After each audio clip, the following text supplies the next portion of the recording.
আসসালামু আলাইকুম। কিভাবে প্লে স্টোরের সব অ্যাপস আপনি আপডেট করবেন? প্লে স্টোরে অ্যাপস আপডেট করার জন্য প্লে স্টোরে ক্লিক করব। দেন প্লে স্টোরে ক্লিক করার পর এরকম অপশন শো করবে। কর্নারে দেখতে পারছেন প্রোফাইল আইকন। প্রোফাইল আইকনে ক্লিক করব। প্রোফাইল আইকনে ক্লিক করার পর এখানে দেখতে পারছেন অ্যারো চিহ্ন। অ্যারোতে ক্লিক করলে আপনার যতগুলো জিমেইল রয়েছে সেগুলো শো করাবে।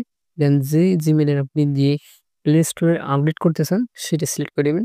দেন আপনি এখানে দেখতে পারছেন ম্যানেজ অ্যাপস অ্যান্ড ডিভাইস নামে একটা অপশন। ম্যানেজ অ্যাপস অ্যান্ড ডিভাইসে ক্লিক করে দেব।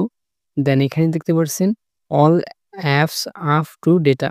এখানে ক্লিক করে দেবেন। দেন এখানে ক্লিক করার পর দেখতে পাচ্ছেন সিকিউর আপডেট। সিকিউর আপডেটে ক্লিক করলে এখানে আপনার আপডেট যদি কোনো অ্যাপস থেকে থাকে এখানে ক্লিক করে দিলে আপনার সব অ্যাপস আপডেট হয়ে যাবে। আমার এখানে সব অ্যাপস আপডেট করা রয়েছে সেজন্য এখানে শো করাচ্ছে না। দেন এইভাবেই আপনি যেকোনো অ্যাপস আপডেট করতে পারবেন। আজকের ভিডিও পর্যন্ত ভালো থাকবেন, সুস্থ থাকবেন। এই ধরনের নতুন ভিডিও পেতে অবশ্যই চ্যানেলটি সাবস্ক্রাইব করে রাখবেন।